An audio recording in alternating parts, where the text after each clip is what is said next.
estas jornadas sobre Froilán Carvajal, que era un poco una deuda que nuestro pueblo, el pueblo de Tebar, tenía con este personaje de la historia, reconocido en otros lugares, y en cambio aquí, que era el pueblo donde había nacido y donde había vivido, lo teníamos un poco olvidado.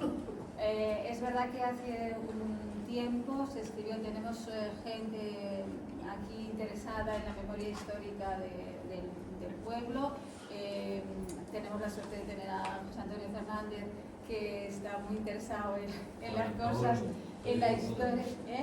Juan Antonio. Ay, Juan Antonio. Que le interesa mucho y había publicado en la revista algún artículo, y luego la asociación editó un monográfico sobre Froilán Carvajal, que lo llevó a cabo él.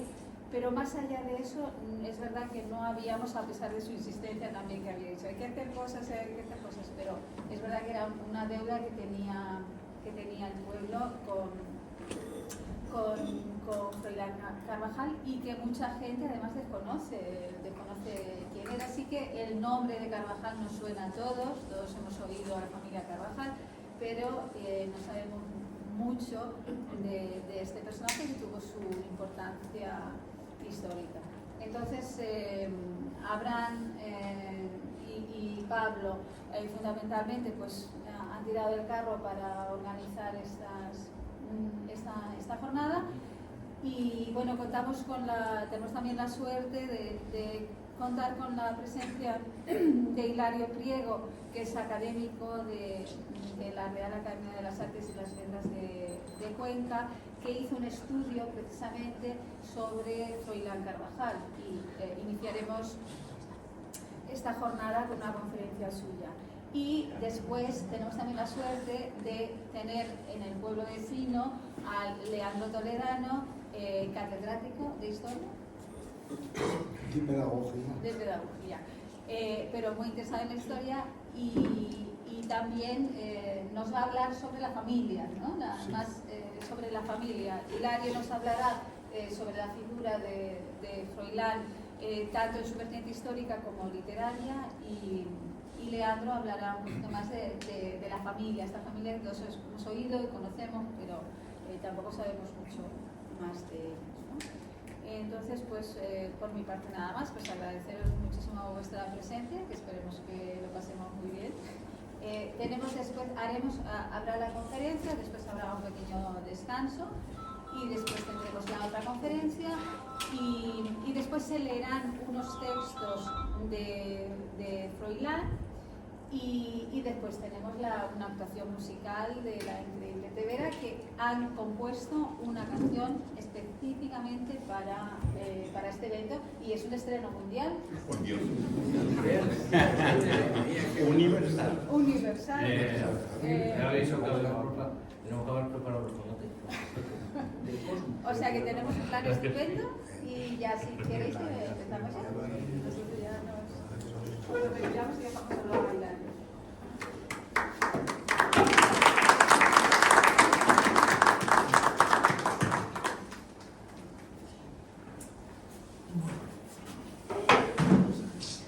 A ver si se oye bien. Bien, pues, vamos a empezar la primera conferencia de esta jornada en homenaje a Froilán Carvajal, con Hilario Priego Sánchez Morate, que nació en el pueblo conquense de Rosalén del Monte. Dentro del campo de la enseñanza ha sido catedrático de Lengua y Literatura en el Instituto Fernando Zobel de Cuenca, profesor tutor de Psicología en el Centro Asociado de la UNED en la capital conquense, y ha participado en los cursos de formación de profesorado de enseñanza secundaria en la Universidad de Castilla-La Mancha. El 5 de septiembre de 2008 ingresó en la Real Academia Conquense de Artes y Letras, conocida como RACAL, ocupando la letra K, pronunciando su discurso de ingreso el 25 de septiembre con el título León de Arroyal, un ilustrado en la Mancha conquense. Que igual algún día esto no baja, vamos a ver si bajamos ahora.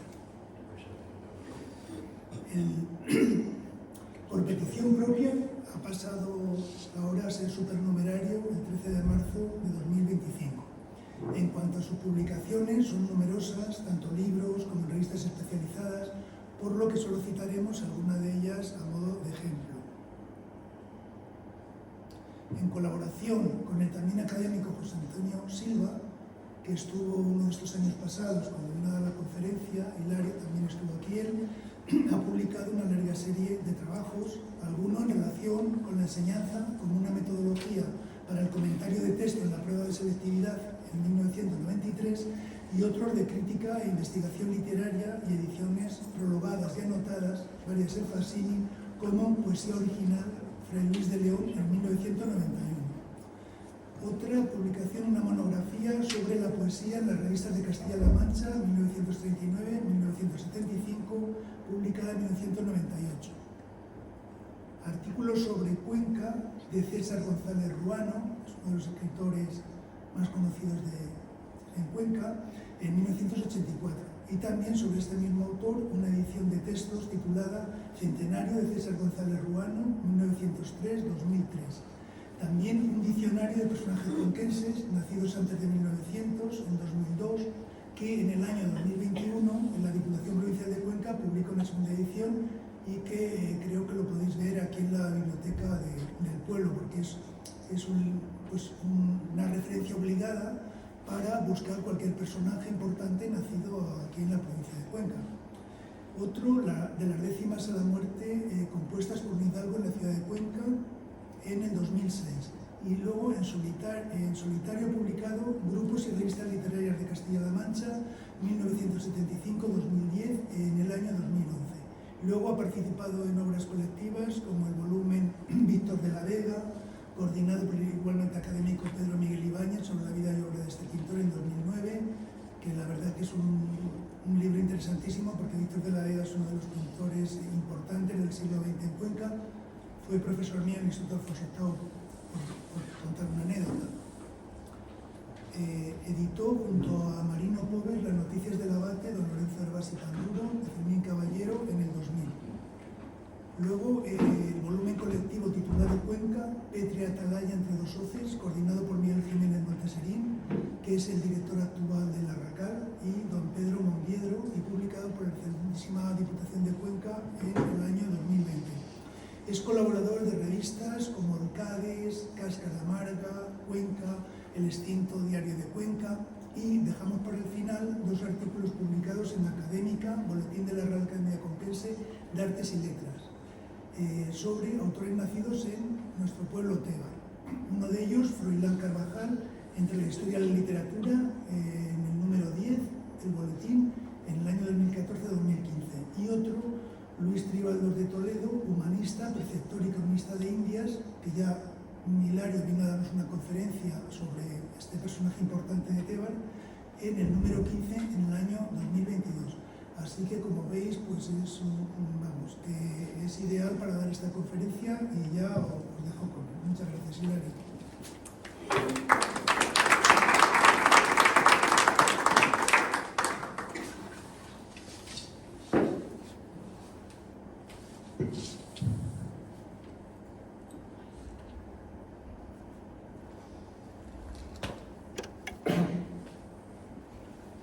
Bueno, en primer lugar, gracias por haberme invitado a participar en esta jornada dedicada a Froilán Carvajal.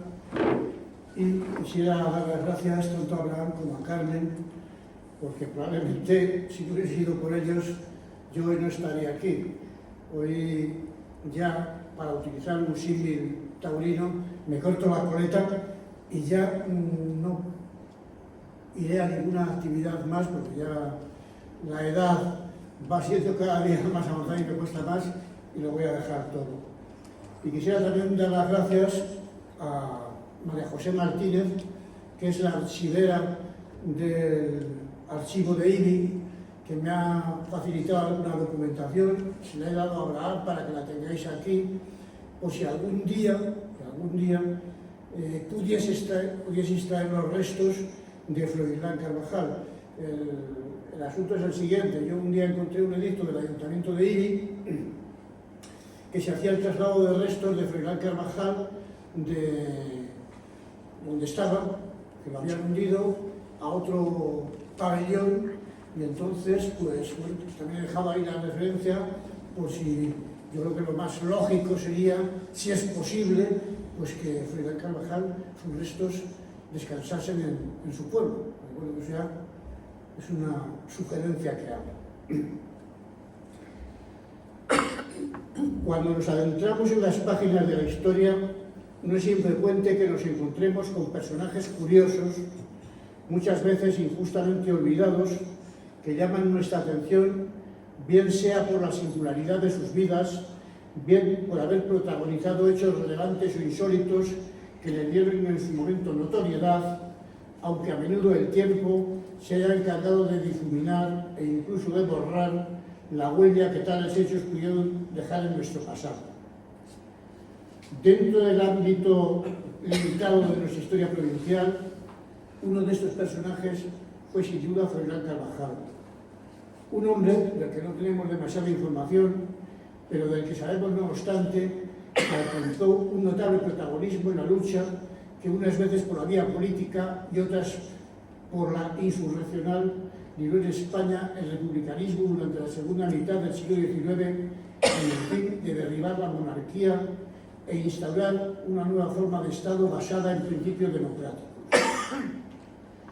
Idealista, conspirador, romántico y demófilo, Carvajal fue un hombre de acción que llegó a ser calificado en la prensa de su tiempo como incansable obrero de la regeneración social de nuestra patria, y dedicó todos sus esfuerzos hasta llegar a la inmolación de su propia vida por el movimiento de la democracia social y política en España.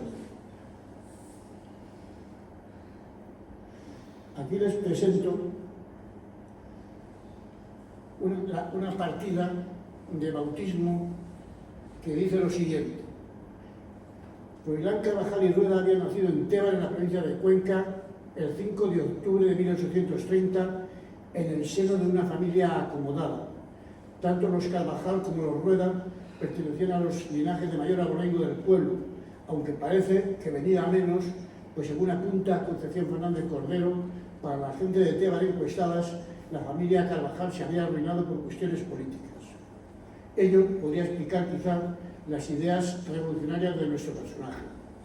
En su partida de bautismo puede leerse: Plácido Bernardo, hijo de José Carvajal y doña Juana Rueda, año de 1830, en la iglesia parroquial de Nuestra Señora de la Asunción de esta villa de Tébar, a las 8 días de octubre de 1830, yo, don Juan Carvajal, teniente de cura de Sisante, ex licencia párroque, bauticé y crismé solemnemente a un niño que nació el día 5 de dicho mes y año, hijo legítimo de José Carvajal, natural de Sisante, y de doña Juana Rueda, natural de la Atalaya, y vecinos de esta villa.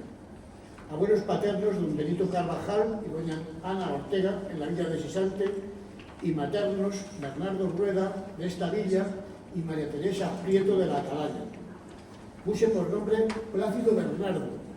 Fue su madre de pila, doña Josefa Esteve, natural de la villa de Sisante, a quien advertí el parentesco espiritual y demás obligaciones. Y lo firmo don Juan Carvajal. Al margen, en la partida, en el folio, hay una nota añadida posteriormente que literalmente dice: a este niño dieron el llamarle Froilán.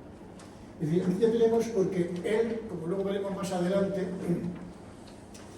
algunos artículos los firmaba como Plácido Bernardo, era el heterónimo que le utilizaba decir el otro nombre, ¿no? Pero realmente el nombre que tiene a todos los efectos es Plácido Bernardo, aunque dice que luego dieron el llamarle Froilán.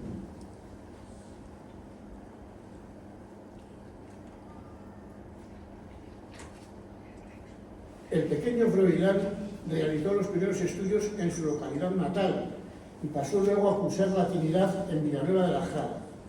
Posteriormente se trasladó a la Universidad de Madrid para estudiar filosofía y en la capital de España pudo conseguir también el título de notario, según veremos más adelante al citar una de sus cartas, aunque parece que no llegó a ejercer nunca como tal. Tuvo Froilán 2 hermanas y 3 hermanos, Luis, Basilio y Juan. Hasta hace poco vivía una sobrina nieta, Carmen, la cual junto con su madre Con su padre, Juan José, médico forense en Illescas, Toledo, mantenía el culto sagrado a su memoria. Tenía la intención de escribir un libro sobre aquel. Bien pudo ser él quien proporcionara datos suficientes a Ramón J. Sender, cuya obra guarda bastante adecuación con la realidad, salvando algunos matices religiosos. Las dos hermanas de Froilán quedaron solteras. Basilio murió en América y Luis era ciego. Tan solo se casó Juan con Ana Agraz y su hijo, el anterior médico rural Juan José, a su vez casado con Carmen Carrasco, solamente tuvo dos descendientes, la aludida Carmen y Juan. Todas estas circunstancias son las que nos hacen sospechar que la familia Carvajal, que a decir de la gente de Tebas se arruinó por motivos políticos, ya caminaba hacia el plano inclinado de su decadencia en los días de juventud del propio Froilán, siendo su única rama biológica sobreviviente y en condiciones menos precarias la del citado Juan José. El malthusianismo y el celibato masculino fueron auténticas estrategias defensivas frente a la movilidad social descendente, practicadas por la clase media y la hidalguía rural decimonónica española, esta descualificada por la desvinculación de mayorazgos. Tal vez las hermanas de Froilán no encontraron acomodo por falta de dote suficiente para atraer un marido concorde con sus rangos. Según nos dice José Antonio Rocamora, en un artículo titulado Una saga sisanteña, los Carvajal, José Carvajal, padre de Froilán, abandonó Sisante para establecerse en Teba como médico cirujano con su mujer natural de Atalaya del Cayamate. Su padre debió ser una persona con inquietudes culturales que habría transmitido a su hijo. Su hermano Basilio nació en Teba en una fecha sin precisar de la primera mitad del siglo XIX. Por cierto, A ver si conseguimos la partida de bautismo de... porque yo no la he conseguido, pero tiene que estar aquí. Está en el- algún está. libro. Está. La de Basilio está. Nada. Ya te la pediré, sobre todo por curiosidad, más que por otra cosa. Se suicidó en Montevideo, Uruguay, en agosto de 1899, apenas 15 días después de regresar de un viaje a España. Como su hermano, fue seguidor del republicanismo federalista de Pi y Margall, participando en los movimientos revolucionarios españoles de la segunda mitad del siglo XIX. En algún lugar se le atribuyeron cargos de responsabilidad durante la Primera República, que sin embargo no hemos podido confirmar, más allá de que al parecer se encontró entre los miembros de la Junta Provincial Republicana Federal, constituida en Madrid en los primeros meses de 1873. Licenciado en farmacia, probablemente por la Universidad de Sevilla, obtuvo además el título de doctor en Ciencias Naturales en la madrileña Universidad Central, con una tesis titulada Juicio crítico y comparativo de los sistemas biológicos Linneo, Fourier y Brenville. Tras la restauración monárquica de 1874 se marchó a América y vivió durante muchos años en Buenos Aires, donde fundó y dirigió el denominado Instituto Mercantil, una de las instituciones educativas de carácter privado más reputadas en la Argentina de su tiempo. Allí fue también vicepresidente del denominado Club Español de Buenos Aires. Hacia 1879 se trasladó a Uruguay y la Universidad de Montevideo regentó, ya hasta la fecha de su fallecimiento, la cátedra de Química y Materiales de Construcción en la Facultad de Matemáticas. Salvo estos datos, apenas tenemos noticias de sus primeros años de vida. Desconocemos también cómo llegó a la política, aunque parece que desde muy joven se sintió atraído por los asuntos públicos en los que se decantó pronto por las ideas democráticas.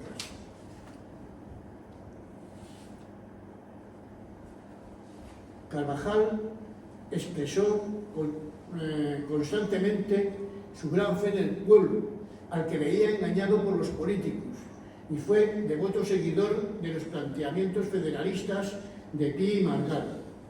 Sintió, en cambio, una fuerte aversión por el general Prim.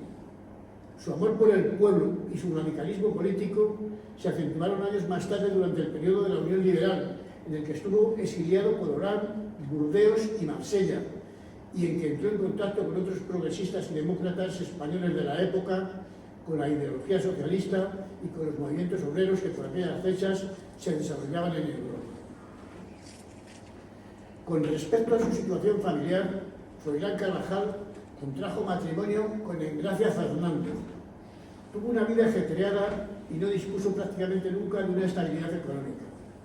Aunque se le atribuyeron varios hijos naturales, su conducta podría ser calificada como desordenada, aunque no abiertamente licenciosa. Lo cierto es que él solo reconoció legítimamente a uno de ellos, y a él se refiere en su última carta dirigida a su hermano Basilio, momentos antes de morir. En cuanto a sus actitudes religiosas, asunto sobre el que han polemizado a veces quienes se han acercado a su biografía, se le ha presentado frecuentemente como un revolucionario anticlerical, o al menos no creyente. Así lo hace, por ejemplo, Ramón J. Sender, quien en su Mr. Wife en el Cantón hace exclamar en lengua valenciana al sacerdote que lo atiende momentos antes de su ejecución un rotundo no vol confesar. Sin embargo, parece que esa no era la auténtica realidad. La ya mencionada Fernández Cordero da noticias de que un testigo anónimo de la ejecución de Carvajal contó en el alicantino diario La Revolución que en la cárcel Capilla pudo ver cómo Carvajal realizaba una contrición edificante, con la serenidad de un caballero cristiano. Según parece, la familia del propio revolucionario de Tebar guardó durante algún tiempo un cuadro de la ejecución, destruido luego por temor a represalias, en el que se representaba a un sacerdote con la mano extendida y en ella un crucifijo. En la pintura podría verse claramente, según quienes alcanzaron a leer el cuadro, cómo el reo hacía señas de que no le taparan los ojos con el pañuelo. La imagen de un Carvajal descreído y anticlerical choca también con algunos textos que él mismo escribió en El faro de la niñez, del que más tarde hablaremos, porque luego ustedes escucharán algunas máximas que nos leerán, y con el hecho de que este libro se lo dedicó al que seguramente fue uno de sus mejores amigos, el presbítero Juan de Gabaldón, cura ecónomo de la Colegiata de San Clemente. Por poner un solo ejemplo de los consejos que Carvajal ofrece al posible niño lector de su obra y que apuntan hacia una actitud no solo respetuosa, sino incluso comprometida con la religión, podemos citar versos del faro de la niñez como los siguientes.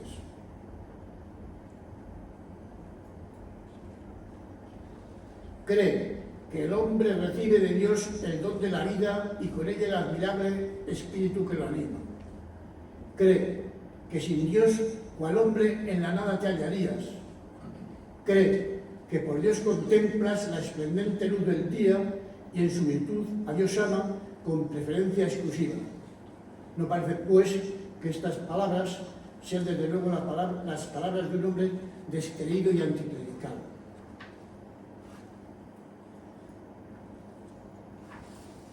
La actividad insurreccional y revolucionaria de Froilán se inició hacia mediados del siglo XIX. Secundó primero la Revolución de 1874, siendo elegido teniente de la milicia de este pueblo. Y más tarde participó en los sucesos de 1856 que provocaron la caída de Espartero y llevaron a O'Donnell al poder. Sus aventuras políticas continuaron, aunque no podemos precisarlas, hasta el fracasado pronunciamiento del general Prim en 1866, a consecuencia del cual tuvo que marcharse al exilio.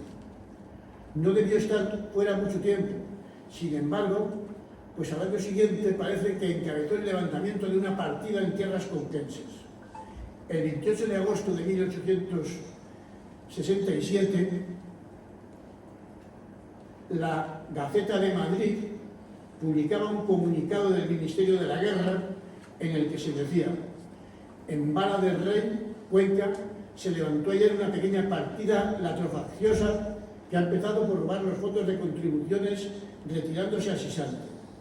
Inmediatamente ha salido de Aranjuez una columna de caballería y guardia civil para castigarla severamente donde la encuentre, y también de Albacete y Cuenca han salido columnas para su persecución. La partida será exterminada y el castigo será ejemplar. Solo un día después, la propia Gaceta informaba de que aquella partida había sido disuelta en el Picazo la tarde anterior. huyendo los jefes y presentándose muchos de los facciosos, algunos de ellos armados. Hay pocas dudas de que su cabecilla era Froilán Carvajal. Él mismo contó tiempo después en la prensa de Alicante que el juez de primera instancia de San Clemente libró auto de prisión en su contra porque el día 26 de agosto de 1867 se alzó en el pueblo de Valera del Rey al grito de ¡Viva la República! Con solo 17 hombres. Añade que pasaron luego a Sisante, destituyendo del trono a los borbones y condenándolos a muerte, sentencia que ejecutaron a continuación en los retratos de Isabel y Francisco de Asís, su consorte. Es decir, fusilaron los retratos de Isabel y Francisco de Asís. Torres Mena da cuenta en sus noticias concretas de estos sucesos, aunque sin mayores precisiones. Según sus palabras, la figura de Froilán pertenece al martirologio de la política de su tiempo, colocándose en los puntos más avanzados de los que se sacrificaron en nombre de la República Federal. Como consecuencia de estos actos a que nos acabamos de referir, Carvajal fue perseguido y acusado, entre otras cosas de haber robado algunos fondos de los municipios en los que se habían producido las revueltas. A este respecto, cabe señalar unas cartas que aparecieron en el Eco de Cuenca en 1869. La primera está formada por los correligionarios de nuestro revolucionario y lleva fecha del 15 de marzo. Se trata de la contestación a un suelto aparecido en La Vanguardia y del que se había hecho eco el periódico conquense sobre la supuesta persecución de Carvajal por los acontecimientos de rebelión y sedición que habían tenido lugar, como hemos indicado, en los pueblos de Vara del Rey, Sisante y El Picazo en 1867. En la carta, los firmantes dicen que la Junta Revolucionaria, comprendiendo el poderoso espíritu liberal de la Revolución de Septiembre, en sus primeros acuerdos procedió al nombramiento de un juez identificado con la Revolución, mandándole inmediatamente sobreseñar la causa que se seguía a don Froilán Carvajal y otros, por lo que tocaba a los delitos políticos de rebelión y sedición. En un primer momento se hizo así, pero elevada la causa en consulta a la audiencia territorial, quedó revocada esta providencia porque el delito se refería también a la incautación de caudales públicos que hubieron de reintegrar los concejales de Vara del Rey y Sisante de forma solidaria. En la segunda de las cartas referidas, publicada en el Eco de Cuenca, el 1 de abril del mencionado año de 1867, Froilán se dirigía al ciudadano director para aclarar la cuestión, tras explicar de forma pormenorizada los acontecimientos sucedidos. Lo que lamentaba en su personaje es que no hubiese habido más caudales. Explicaba también que el dinero incautado se había dedicado a pagar a la partida levantada en armas, y añadía que no le parecía justo que los concejales de estos pueblos afectados fuesen los que tuviesen que reintegrar el dinero. Llegados a este punto, convendrá hacer una brevísima explicación acerca de cuál fue el perfil de los revolucionarios españoles de aquellos años. Como escribió Luis Miguel Enciso en su prólogo La España sin rey y España trágica, de la serie de los episodios nacionales de Galdós, el movimiento federal se caracterizó por sus disparidades ideológicas y de estrategia reflejadas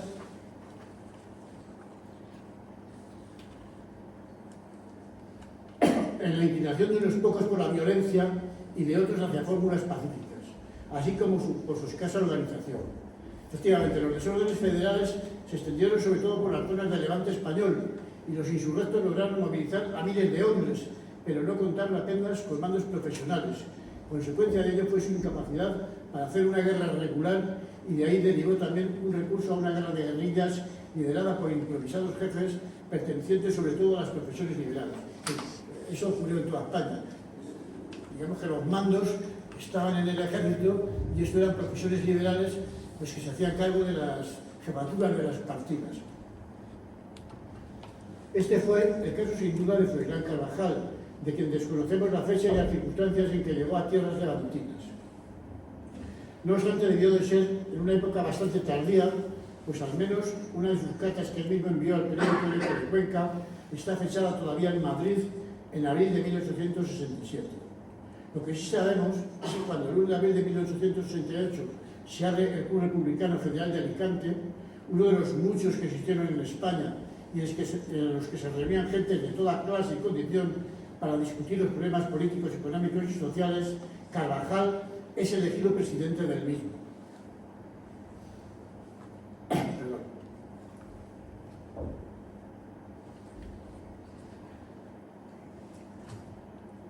Aproximadamente un año más tarde, en abril de 1869, se inaugura el Club Republicano Federalista de los Radicales de Alicante, del que también resulta elegido presidente efectivo. Poco antes de morir, nuestro hombre creó en el primero de estos clubes un gabinete público de lectura, en el que pretendía organizar una buena biblioteca y dar un papel fundamental a la cultura con el fin de mejorar el nivel de la clase obrera. La actividad insurreccional de Froilán Carvajal durante sus últimos meses de vida fue sumamente intensa. El 23 de agosto de 1868 volvió a sublevarse por la República y, aunque nuevamente fracasado, no desistió en sus campañas. Al mes siguiente se alzó en armas y puso de relieve su valentía en la defensa de Alcoy. Destronada Isabel II y plantada Cartagena, en octubre de 1868, un grupo de liberales se presentó en el ayuntamiento y constituyó una junta revolucionaria provincial cuyas primeras medidas consistieron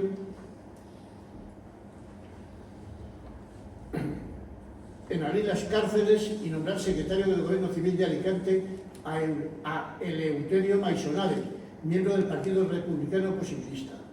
Sin embargo, dicha junta estimó que la columna revolucionaria de la provincia, capitaneada por Carvajal, era un peligro anarquizante para la revolución, por lo que nuestro hombre decidió no deponer su actitud insurrecta. En 1869, Froilán Carvajal sublevó un destacamento y se alzó nuevamente por la República en Ibi, en la acción que le iba a costar la vida, pues los acontecimientos desembocaron en su ejecución en esta ciudad alicantina el 8 de octubre de 1869.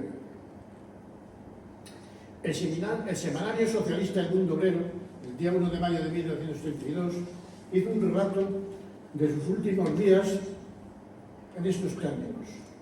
Carvajal salió de Alicante el día 5 de los citados mes y año, en compañía de su correligionario Rodríguez Solís. Ambos intentaron levantar Alicante de acuerdo con Tomás Bertomeu, pero Maisonave no quiso unirse y sublevar la milicia. Así que Carvajal decidió alzarse en Novelda. No lo logró, pero sí pudo levantarse en tierra de Castalla con las partidas que se habían unido de San Vicente, Novelda, Monóvar y otros pueblos. Una vez allí tuvo noticias de que se acercaban tropas gubernamentales procedentes de Villena. Según Leandro Toledano, los estudiosos que han escrito sobre Carvajal utilizan para su biografía la que realizó su antiguo correligionario y periodista Enrique Rodríguez Solís. Fue el que viajó desde Madrid a Alicante a finales de 1869, comunicándole cuándo debía realizarse esta nueva acción coordinada con otras en el resto de España. Esta vez en la comarca de Novelda, zona que Froilán conocería por actuaciones anteriores y tenía ayuda ya preparada de republicanos de pueblos cercanos, Petrel, Castalla, Sas. Solís le acompañó desde el 4 de octubre de 1869, saliendo de Alicante hacia San Vicente, donde se encontraba Froilán con miembros de la partida.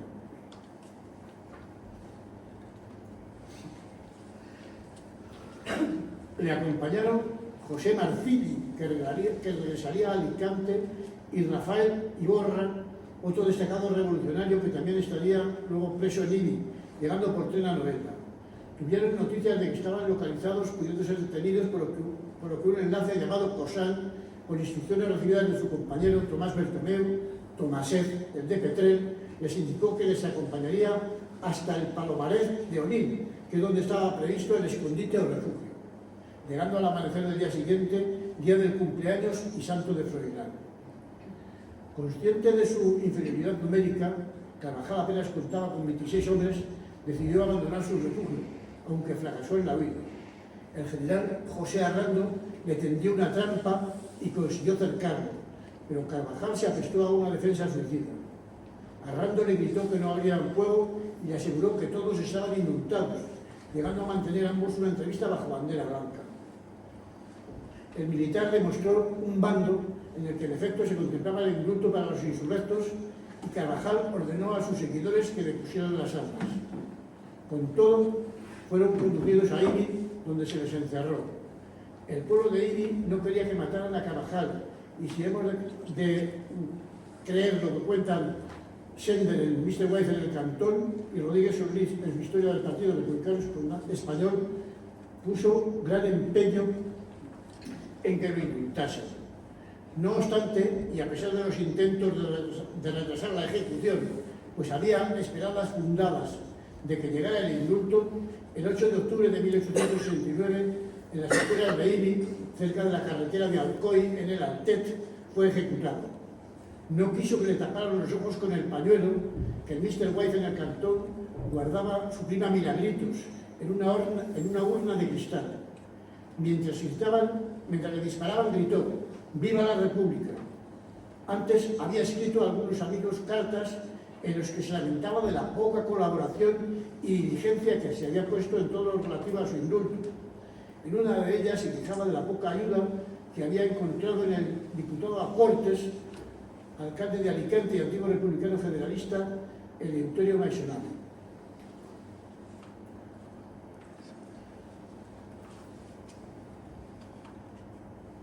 Momentos antes de morir, dirigió también una carta a su hermano Basilio en la que decía: Capilla de la cárcel de Ibi, a las 2 de la tarde del día 8 de octubre de 1869. Querido hermano Basilio, valor y serenidad. Sin llegar a revelarme, caí en poder de una columna del ejército. Sin estar publicada la ley marcial, aquí se nos ha sometido a su fallo y voy a morir dentro de breves instantes, porque me están esperando. 2 encargos: consuelos a la familia y cuidad todos de mi hijo. Hasta la eternidad, tu apasionado hermano, Froilán Carvajal. En el año 2015 se publicó un edicto de la Secretaría del excelentísimo Ayuntamiento de Ibi, en la que textualmente dice: en cumplimiento de lo dispuesto en el artículo 59.5 de la Ley de 30/1992 de 26 de noviembre del régimen jurídico de las administraciones públicas y procedimiento administrativo común, intentada la notificación y no habiendo sido posible su práctica, se hace público lo siguiente. Con motivo del derrumbe de determinados nichos del recinto, la segunda orientación sur del cementerio municipal, ante la prioritaria y urgente exhumación de los restos allí ubicados y dada la imposibilidad de localización de sus familiares, se pone en conocimiento de la población los datos de los fallecidos y familiares desconocidos que obran en el registro del cementerio. Al efecto de informar del traslado de los restos a usuarios individuales en zona del nuevo ayuntamiento. La de Froilán Carvajal está, como digo, he dejado por ahí la nota, en el nicho 14, fila B, recinto segundo, orientación sur. Años más tarde de su muerte se hizo una suscripción popular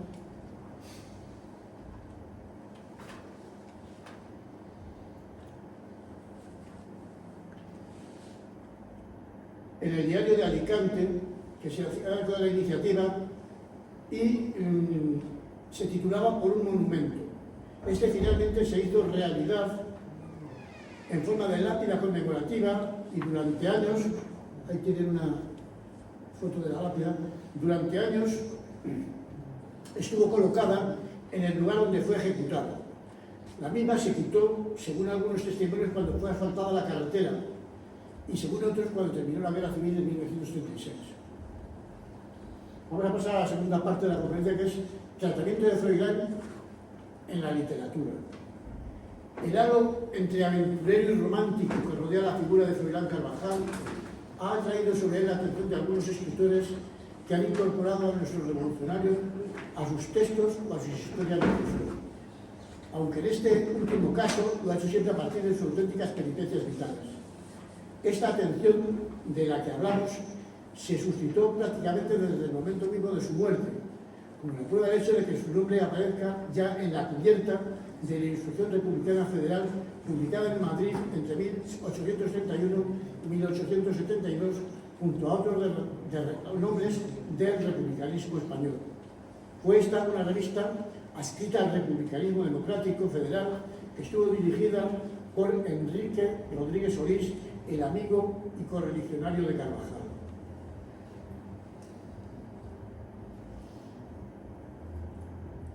Unos pocos años más tarde, Benito Pérez Galdós recogió la figura de nuestro personaje en el capítulo 7 de España Trágica, uno de los episodios nacionales publicado en 1909, dentro de la quinta serie de los mismos, y allí nos habla Galdós de que en un tren en dirección al Levante español iban Froilán Carvajal con algunos de sus compañeros revolucionarios como Rodríguez Solís, Bertomeu, Palloc, entre otros. En la mesa próxima, escribe Galdós, un federal vetusto, de abolengo progresista, lobo de barricadas curtido por los huracanes revolucionarios, hablaba del ciudadano Emigdio Santamaría, que minutos antes se separó de sus amigos por la puerta del café. No fue benévolo el tal en los comentarios que hizo del ausente y de su conducta en la vencida insurrección federal. Con Antoñete Gálvez, añade, se corrió en Orihuela y Murcia, dejando en Alicante a sus compañeros. Estos sublevaron muchos pueblos de la provincia, se batieron con los pandormos, que así llamaban a los monárquicos por allá. Fueron vencidos. La tropa les dio caza y los arrasó. Al pobrecito Froilán nos le fusilaron. Los demás se escondieron, volaron. En el extranjero esperaban un indulto. La tercera referencia a nuestro protagonista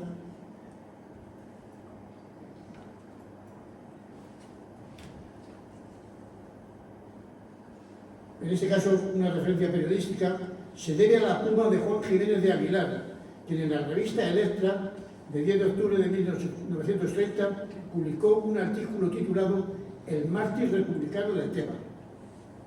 En él, el señor Jiménez de Aguilar dice que desde muy joven figuró Carvajal en la política avanzada, tomando parte muy activa en las encontradas luchas de su época como propagandista primero y como hombre de acción después. El profesor y erudito conquense nos presenta a nuestro héroe como un hombre de corazón generoso, franco, características que en su opinión obviamente no se le avenían con la afición de libertad con que se pretendió engañar al país después del triunfo de la Revolución de Septiembre. Hace también énfasis el señor Jiménez de Aguilar en la vinculación ideológica de Carvajal con el federalista Pi y Margall, con quien, según sus palabras, mantenía frecuente correspondencia.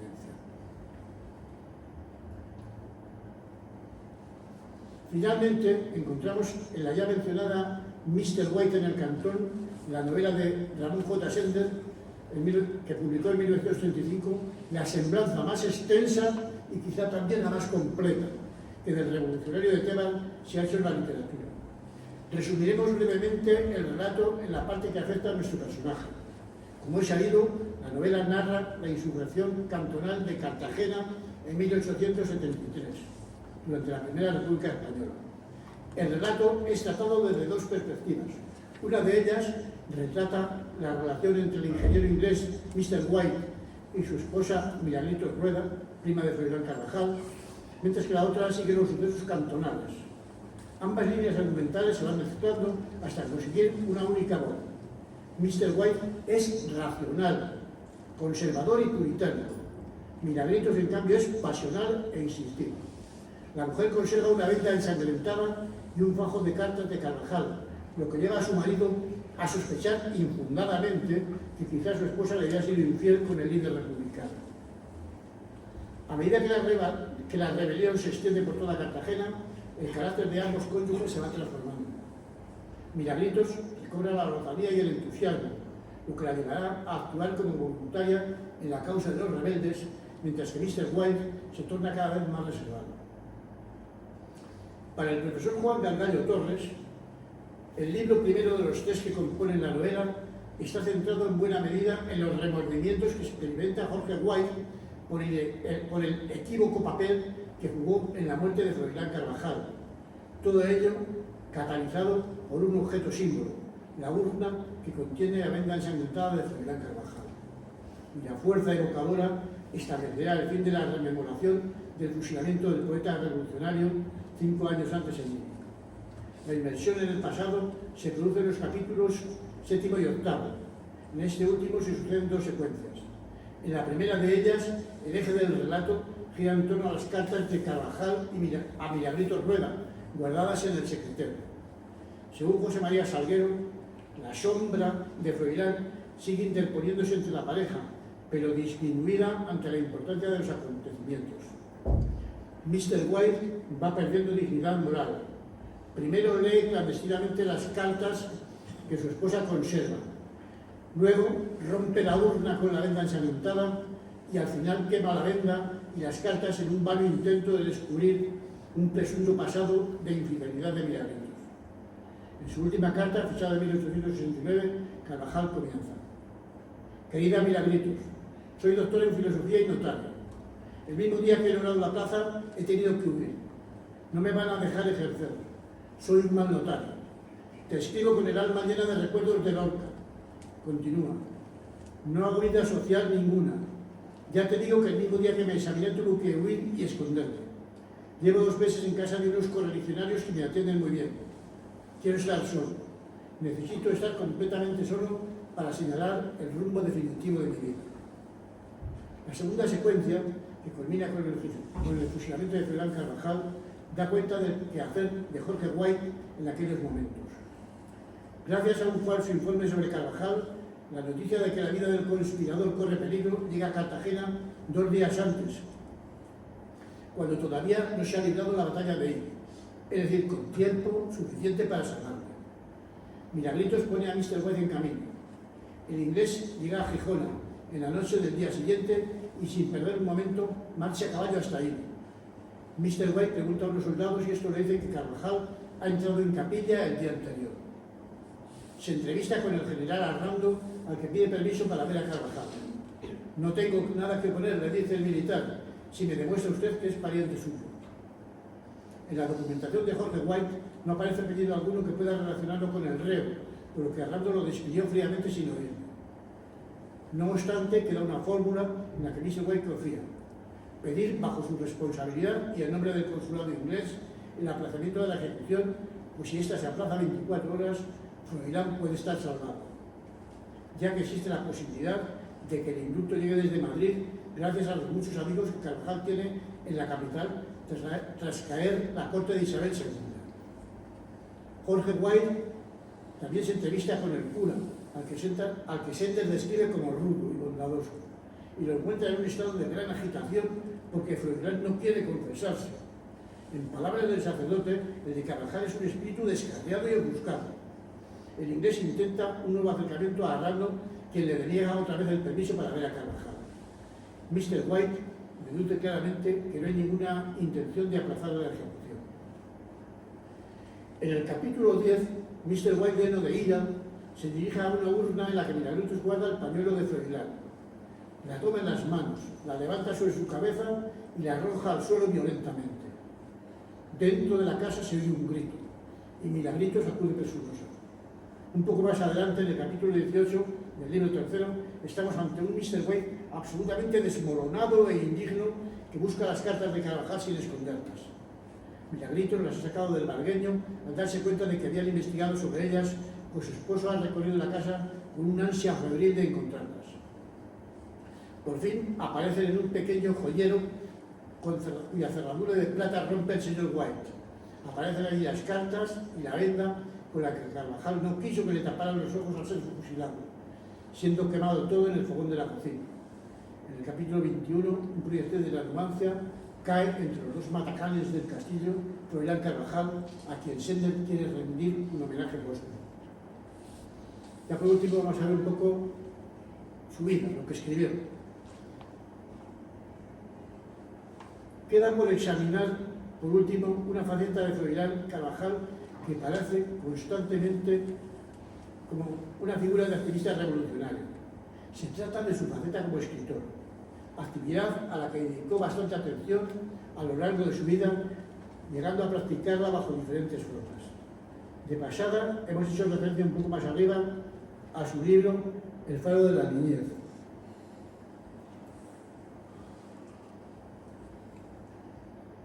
Publicado en Madrid en 1864 y dedicado, como ya quedó apuntado, a su amigo el presbítero Juan de Gabaldón, cuyo cura ecónomo de la Colegiata de San Clemente. El libro está escrito para la educación de los niños. De hecho, en su portada puede leerse que se trata de una obra aprobada para texto en todas las escuelas del Reino por el Real Consejo de la Instrucción Pública. Y de él pueden deducirse algunas de las ideas sociales, políticas y religiosas de Carvajal. El Mr. White en el Cantón, Ramón J. Sender nos cuenta que Milagritos guardaba, además de las cartas de su primo, un libro de poemas escrito también por él y titulado Orientales, aunque no hay constancia de que tal libro llegase a pasar por la imprenta. Sí conocemos, en cambio, un cuento suyo titulado La cueva de la judía, que vio la luz en 1857 en el Seminario Pintoresco Español. Según Pilar Vega, se enmarca no ya en un paseo histórico, sino en el reconocimiento casi profesional de la cueva, y la leyenda llega como colofón, reportaje a modo de narración recogida directamente de los naturales del país. Carvajal refiere la leyenda más o menos en estos términos. Una muchacha pobre vive con sus padres y tiene un pretendiente, un pastor, que la visita frecuentemente. Sale al campo y se ve envuelta en una gran tormenta, encontrándose con un caballero que ha extraviado su camino y que a partir de ese momento la visitará con asiduidad. Él la corteja, siendo rechazado, por lo que, herido su orgullo, la deshonra. No será necesario insistir en los ecos románticos que subyacen en este relato.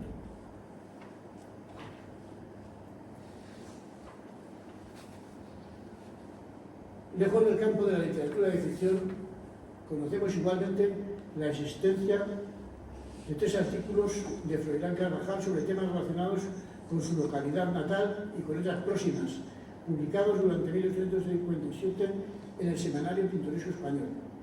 El primero de ellos lleva por título Apuntes histórico-geográficos, región celtibérica, ruinas de una población antigua.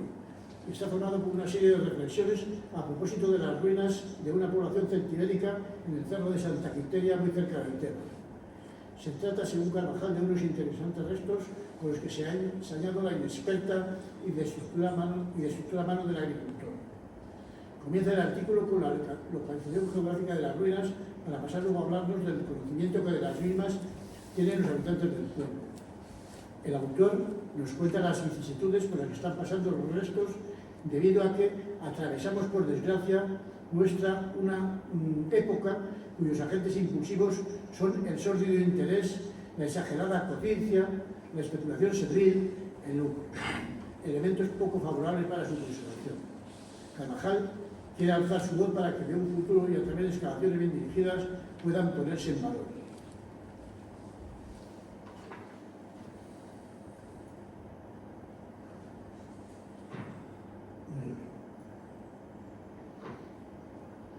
En el artículo 11 de la mencionada revista, publicó nuestro hombre un nuevo artículo titulado Alarcón, sobre la conocida localidad conquense cercana a su propio pueblo.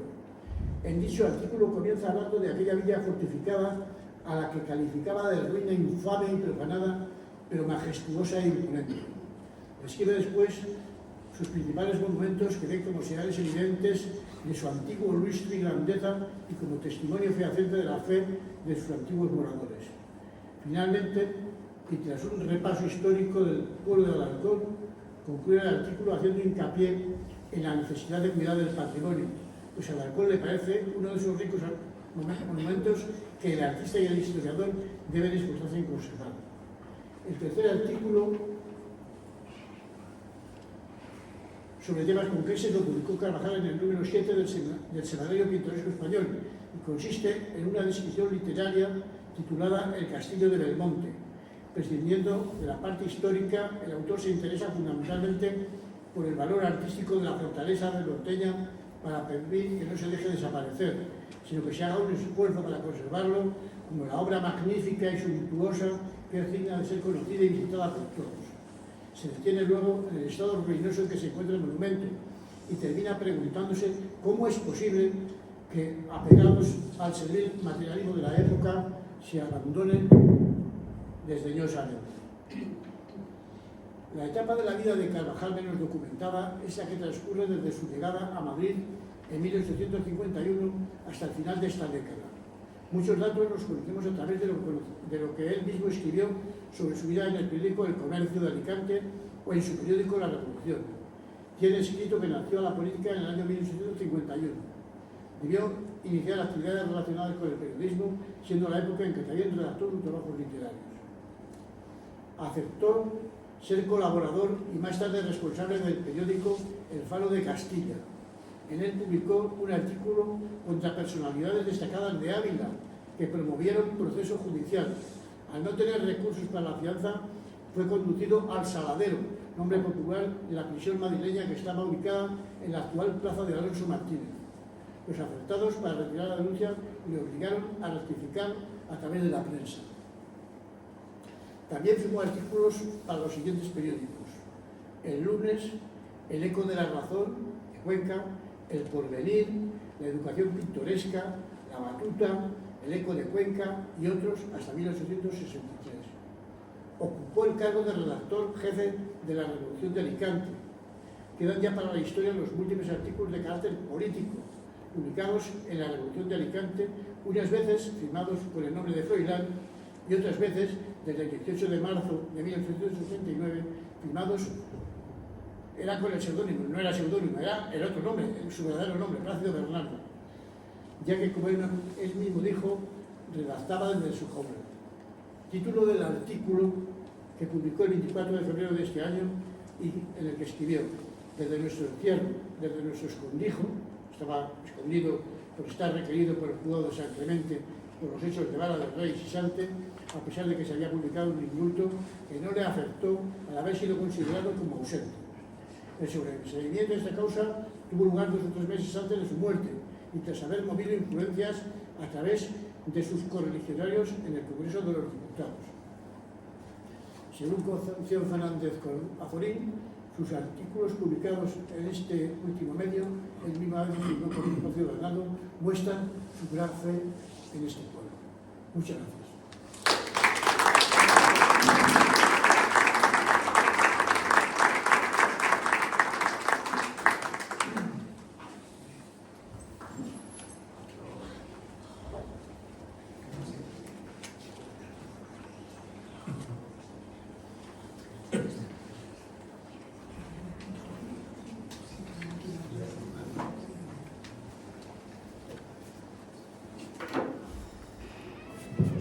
Bueno, si alguien quiere aportar algo o hacer alguna pregunta, y si no, se va a hacer un descanso ahora de un cuarto de hora que creo que han preparado ahí unos zumos y algo para comer. Ha quedado todo muy claro. A ver, Juan Antonio, tú que sabes más que nadie,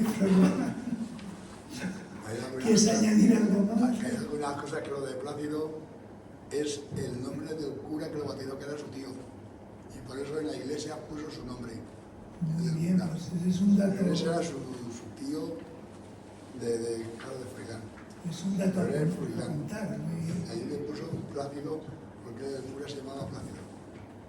No solamente eso. Hay alguna otra cosa. Es enemigo de Prim porque Prim no engañó. Cuando salieron desde... Me parece que fue desde Ciudad Real a Madrid, en vez de ir hacia Madrid al levantamiento, se fue a Portugal. Ahí es donde viene el choque. Muy bien. Pues oye, tú que estás más interesado en la historia esta, ¿qué te parece lo que ha contado de poder reclamar los restos? Pues ¿hay alguna posibilidad de que en el panteón este que hay en el cementerio es de su familia, ahí podría estar él? Claro. ¿Hay posibilidades de que se le podría está su reclamar? tío el cura, el Plácido está también ahí enterrado, que es el que veis en la fotografía con la capa esa es el cura. Yo creo que eso no debe ser difícil porque el ayuntamiento de Ibi pidió que alguien se hiciese cargo y claro, no se hizo cargo nadie. Entonces los tienen allí en un...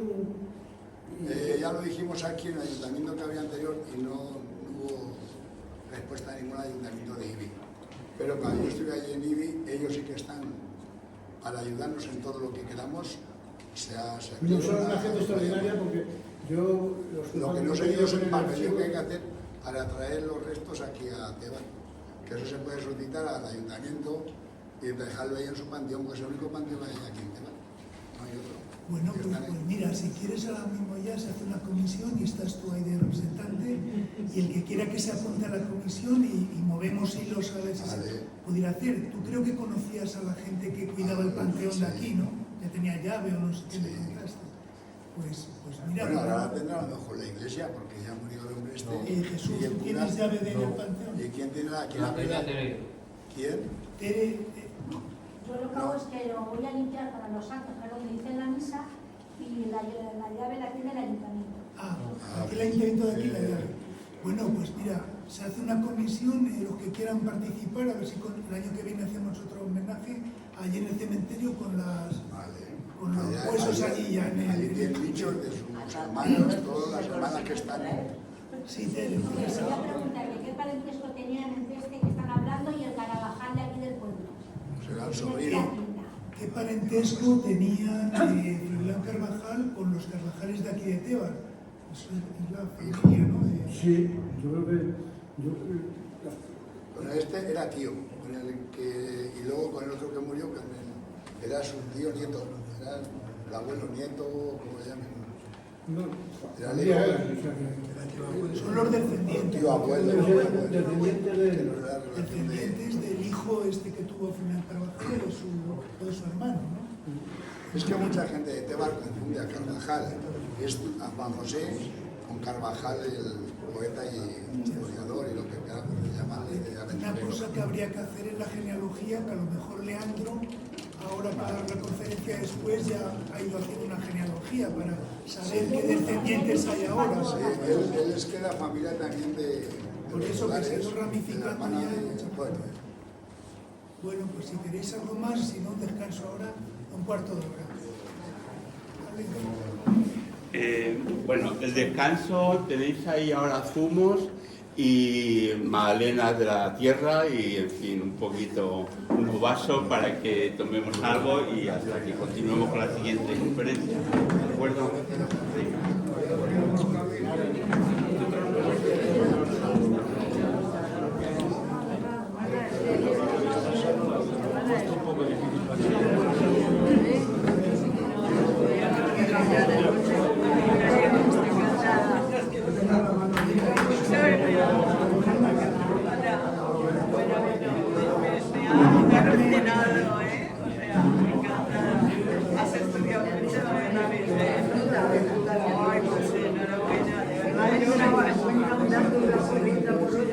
Me he emocionado, y además una de las propuestas que yo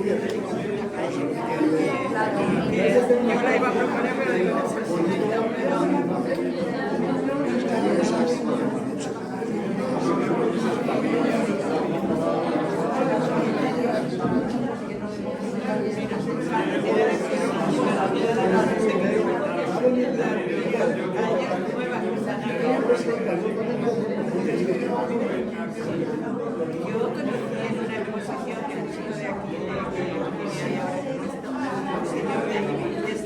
Estar aquí.